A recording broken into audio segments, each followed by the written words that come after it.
la meva relació en el teatre va començar quan tenia 15 anys i em van portar a veure una obra de teatre que es deia La reina de la bellesa de Lian, i hi havia una escenografia impressionant d'en John Berrondo. I jo vaig veure allò i vaig dir, jo vull fer això, jo vull fer aquest decorat. I bueno, és una que se'm va quedar com en alguna part del cervell i bueno, vaig anar encaminant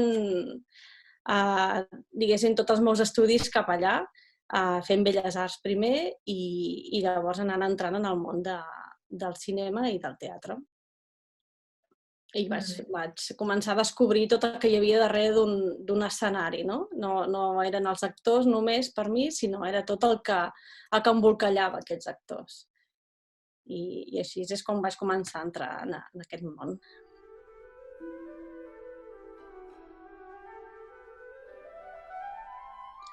En el confinament, clar, es va parar tot. Tot el que teníem programat que es tenia que estrenar es va aplaçar. Alguns es van parar, altres es van aplaçar. I clar, no pots fer res en aquest aspecte, no hi ha assajos, no pots seguir endavant perquè tampoc saps si ho podràs fer més endavant. Està molt pendent de si arribaven diners a producció o no. Llavors no podíem tirar endavant. Sí que podies anar redissenyant, podies anar preparant per si més endavant es tirava endavant, però no físicament, que és una feina que és molt física de buscar i trobar, no la vam poder seguir endavant. I més que moltes empreses havien tancat o estaven en ERTE, llavors treballaven la meitat del temps i no es podien aconseguir els materials tan fàcilment. Però per mi, tot es va com mig parar.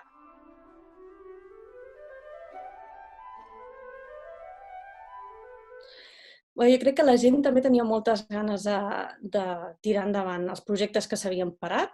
Llavors va ser com obrir els teatres un altre cop i la gent va sortir en massa a treballar, a buscar projectes, a tirar endavant. Companyies petites que no tenen quasi res i que han sigut molt valentes a dir, va, tirem endavant, anem a fer el projecte. I vam començar un altre cop amb els assajos, vull dir, pensant que havíem assajat potser un mes o dos abans i que ara ho havien continuat, potser ara tenim menys temps, va tot molt ràpid, també és incert perquè tampoc sabíem en quin estat obririen els teatres, si el 30%, el 50%, i ara estem amb assajos, amb coses que es tenien que estrenar el mes de febrer, ho estrenarem ara al desembre.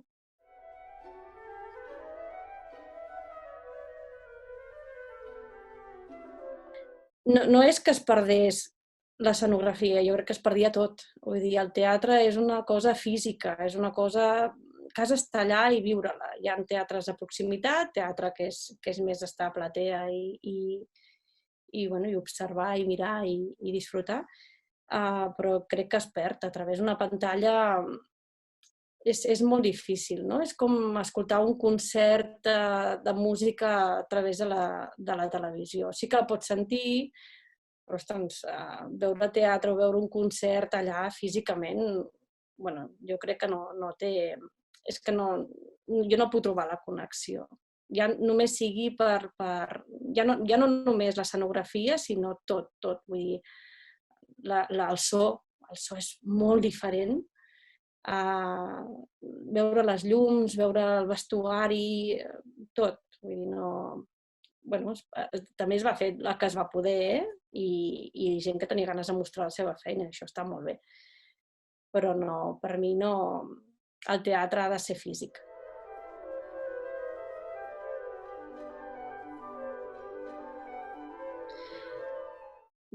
Com jo l'entenc, no. Vull dir, un espectacle, una obra de teatre comença quan hi ha algú que ho mira. Si no, no pot haver-hi teatre. I per molt que dius, ho estàs mirant a través d'una pantalla. Sí, igual que pots veure una sèrie de televisió i pots veure el cinema, però el teatre has de ser-hi físicament, per mi.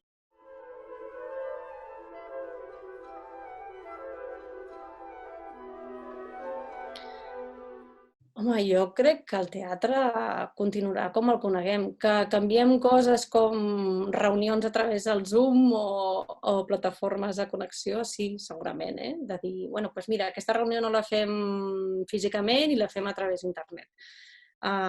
Però el fet d'assajar, el fet d'estar allà en el procés, jo crec que ja has de ser-hi, i a l'hora de fer l'espectacle i veure'l, sí que pots, sempre s'ha fet, d'afegir vídeos i vídeo en directe i càmeres, però no fins al punt de veure l'espectacle per internet. Jo crec que no és algo que dius, bueno, sí, ha funcionat i ara podem fer tot un espectacle de teatre a través d'internet. Sí que es pot fer, però jo crec que el teatre en si ha de seguir com era i com és.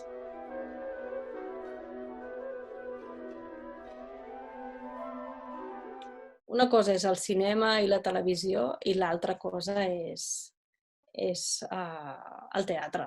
Vull dir, no crec que tingui relació. Sí que pots explicar una obra de teatre i convertir-la en cinema, i això s'ha fet moltes vegades, però si tu fas una obra de teatre l'has de fer físicament i la gent l'ha de veure físicament. No dir, bueno, doncs és un espectacle que gravarem i el penjarem a les xarxes. Primer que no arribarà, sí que pot arribar molta gent, però jo crec que la gent no s'enganxa a veure una obra de teatre a casa. Es pot enganxar a veure una pel·lícula, també hi ha diferents punts de vista, hi ha diferents càmeres, en teatre, bueno, també depèn de com es gravés, però viure el teatre, el que és el teatre, no és el cinema. Vull dir, si vols veure una obra de teatre per internet, doncs vés a veure cinema.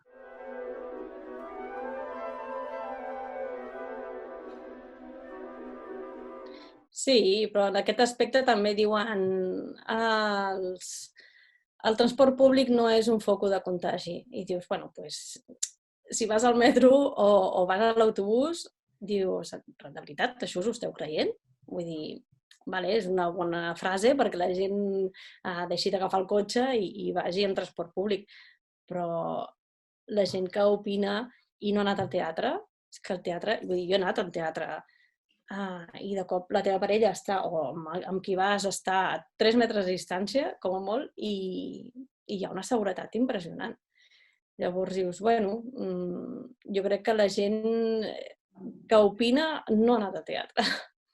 Vull dir, ves als teatres, mira com estan treballant, mira els bars també com estan treballant. Vull dir, han tancat totes les coses que la gent ha fet un esforç extrem i, a més, ha tingut una despesa molt gran en intentar que la gent pugui accedir a aquests espais. I de cop som els que hem estat més afectats. Vull dir, ens ho han tancat, totes les mesures eren cada vegada més dures i això, doncs, clar, ha marmat molt. Vull dir, hi ha nous espectacles que estan sorgint ara, però estem amb els sous de fa 10 anys. Vull dir, s'ha baixat els sous, estem fent la mateixa feina, perquè no és, bueno, farem un espectacle més petit i hi haurà menys coses. No és que un espectacle petit o gran porta la mateixa feina. Hi ha assajos, hi ha unes despeses d'idees, de dissenyar, de buscar, de trobar, de construir, per petit o gran que sigui. I estem amb uns sous i amb unes... Bueno, i amb unes condicions que fa 10 anys potser hi podíem estar, o potser jo m'hi trobava fa 15 anys quan vaig començar, però dius, ostres, portem molts anys fent teatre i de cop has d'estar fent 3 o 4 espectacles més per poder tenir un sou digne. Ja no com a escenògrafa, sinó com qualsevol tècnic, qualsevol persona que estigui en el món teatral.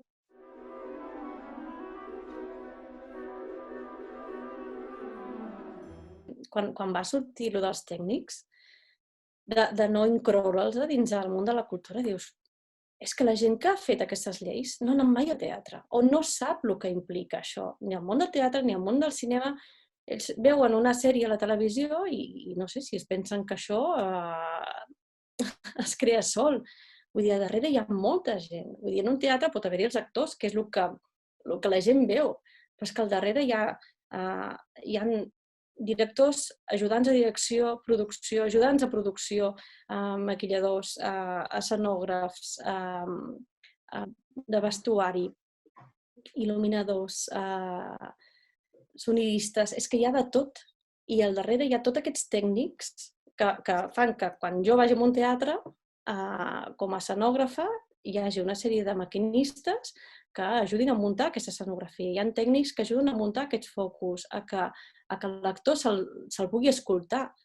Vull dir, sense aquests tècnics i tècniques, ja no cal que vagis al teatre, perquè si decideix que no obre la taula de so, tu no sentiràs a l'actor, o la música que l'acompanya, o la llum. I és un factor imprescindible. Vull dir, si moltes companyies, tu pots estar en un teatre a fer la funció durant un mes, però llavors on es pot aconseguir un diner per la companyia és anant de gira, és fer bolos. Per aquest bolos necessites maquinistes i tècnics que hi vagin. No entens? Si tu no els apagues com ha de ser, com marca el conveni o com sigui, és que no val la pena. Vull dir, no pots fer aquest teatre. Hi ha molta gent que encara segueix dient bueno, vas a fer un bolo a tal lloc i ja està. I com si fos algo senzill. No és algo senzill, és algo que tu t'aixeques a les 7 del matí per a les 8 estar al teatre, la funció comença a les 9 de la nit o a les 10 i acabes a les 12 de la nit. I entre que desmuntes i tot a la 1 pots estar sortint del teatre i el dia següent potser tornes a tenir un altre bolo. Vull dir, no estem parlant de 12 hores de feina, són moltes hores. I dius, bueno, l'actor arriba a les 6 de la tarda a fer la seva feina, que també comporta el que comporta. Però dius, bueno, però és que els tècnics porten moltes hores aquí fent feina i no cobren el mateix que cobren altres sectors. I dius, com pot ser que se'ls hagin oblidat? Com pot ser que no els hagin tingut en compte? Vull dir, el tècnic, per mi, és un dels sectors que més s'han de cuidar perquè tot funcioni.